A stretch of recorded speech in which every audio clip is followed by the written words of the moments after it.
안녕하세요 여러분, 바쿠스페에 오신 것을 환영합니다. 독일에서 홈파를 즐기는 바쿠스입니다.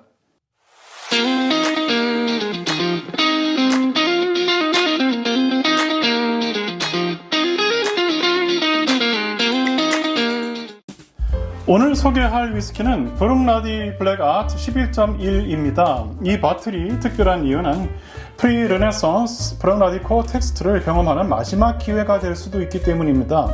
브랜드 옥토모어가 현대 브룩나디의 실험성과 폭발력을 상징한다면 블랙 아트는 브룩나디가 지닌 더 깊은 질감과 시간의 결을 보여주는 라인입니다. 브룩나디는 2001년에 다시 문을 열었고 재개장 이후에는 어떤 캐스크를 썼는지 어떤 방식으로 숙성했는지까지 매우 자세히 공개하는 투명성이 강한 증류소로 알려져 있습니다. 하지만 단 하나 예외가 있었는데 바로 그게 블랙 아트 시리즈입니다.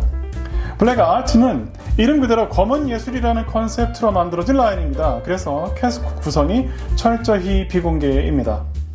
향과 맛으로만 쉐리 계열인지 강화 와인 계열인지 오래된 오크의 영향이 있었는지 어느 정도 추측만 할 수 있을 뿐 정확한 조합은 공식적으로 공개되지 않습니다.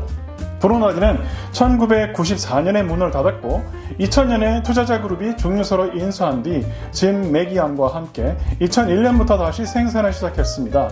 그래서 브룩나디 팬들에게 2001년은 단순한 재가동이 아니라 말 그대로 부활의 해로 여겨집니다.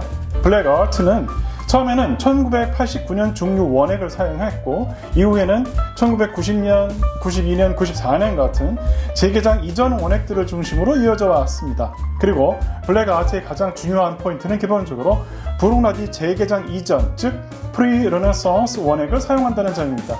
그런데 블랙 아트 11.1은 조금 다릅니다. 이 바틀은 빈티지가 공개되지 않고 24년 숙성이라는 정보만 공개되어 있습니다. 그러면 계산상 가장 어린 원액이 1999년 증류일 가능성이 생깁니다. 여기서 의문이 생깁니다. 브룩나디는 1994년에 닫혔는데 어떻게 1999년 원액이 존재할 수 있을까? 바로 이 지점이 블랙 아트 11.1의 가장 흥미로운 부분입니다. 브룩나디가 닫혀있던 시기에도 소수의 관리 인력이 설비를 유지하고 있었고 증류소가 완전히 죽지 않도록 관리해왔다고 알려져 있습니다. 이른바 몰스버트 상태인데요. 그 과정에서 실제로 증류기를 돌렸었다고 전해집니다.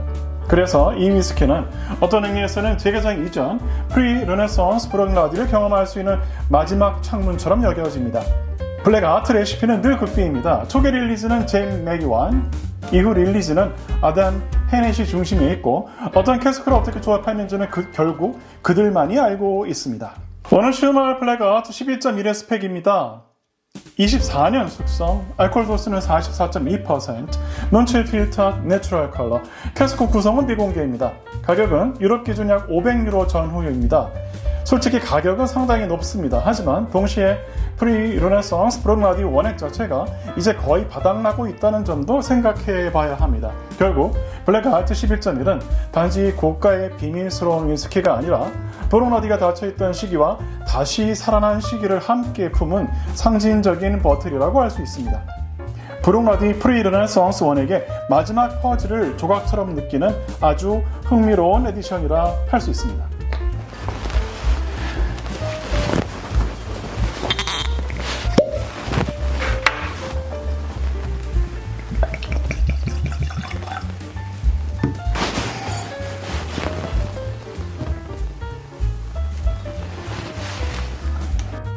색상입니다. 색상이 아주 진한 진홍색인 것으로 보아서 가장 먼저 추정되는 것은 쉐리 계열 캐스크 그 중에서도 올로로소 쪽에 가까운 다크 쉐리의 성향이 클 것이라는 추측입니다. 그리고 주정 강화 와인 캐스크처럼 강한 캐스크의 개입이 예상이 됩니다. 혹은 아주 오래된 30년을 넘긴 유러피안 오크의 가능성도 엿보입니다. 따라서 엑스 버번 캐스크가 메인 숙성 캐스크는 아닌 것 같습니다. 평소 브룩나디의 옥토모어를 즐기셨던 분들에게는 아주 생소한 경험의 시작일 것 같습니다.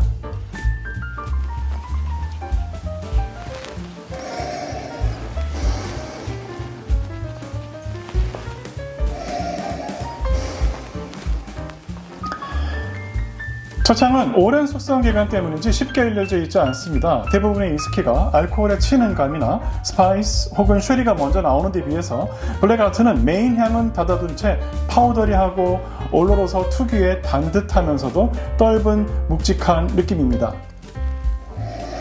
취향하는 이에 따라서 저처럼 묵직하다고 할 수도 있고 혹은 처음에는 꽤 조용하고 수줍은 향이라고 표현될 수도 있을 것 같습니다.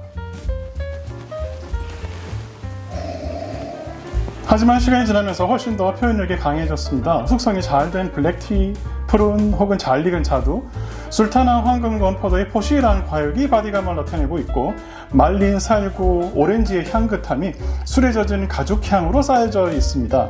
향이 피어나는 템포가 빠르지 않고 상당히 우아합니다. 향이 바디에서는 오렌지 페코 홍차의 풍성하지만 새순 같은 향이 있습니다. 그리고 망고, 꽃꿀의 단향이 이 블렌딩 티를 완성합니다. 그래서 떠오르는 이미지는 마누카 꿀의 이미지입니다. 파우더리함은 천천히 왁시 캐릭터로 전환됩니다. 이 위스키는 표기된 숙성 연수보다 더 오래된 위스키가 반드시 포함됐을 거라는 것이 저의 내비셜입니다.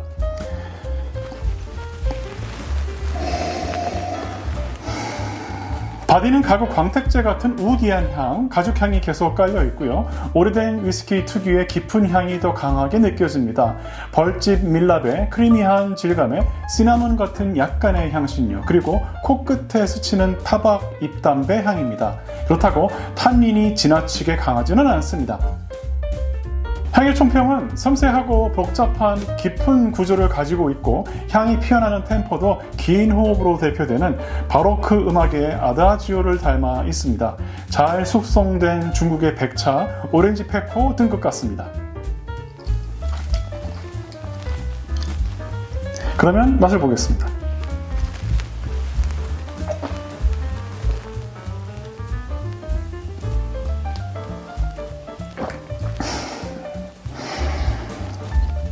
첫 모금에서 느껴지는 것은 가죽, 담배, 오래된 창고, 더니지 느낌, 그리고 달큰한 술탄화, 무화과잼, 아주 진하게 우린 홍차의 쌉쌀함입니다. 향에서는 지나치지 않았던 탄닌의 무게감이 상당히 크게 오고요. 오크의 영향도 상당히 많습니다. 취향에서 말씀드렸듯이 아마도 이 위스키 안에는 1999년 원액뿐만 아니라 더 오래된 캐스크도 들어있을 가능성이 있습니다. 그래서 빈티지를 공개하지 않았을 수 있습니다.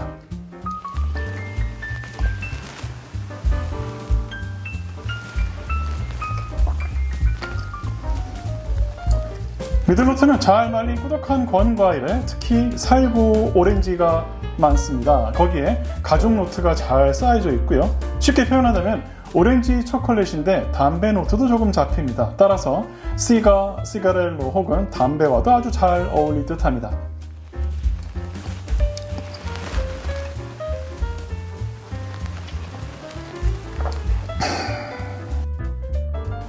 베이스에서는 올로로소의 뉘앙스와 가죽 같은 어두운 흙 느낌이 강하게 나옵니다. 그리고 감칠맛이 올라와서 입맛을 당깁니다.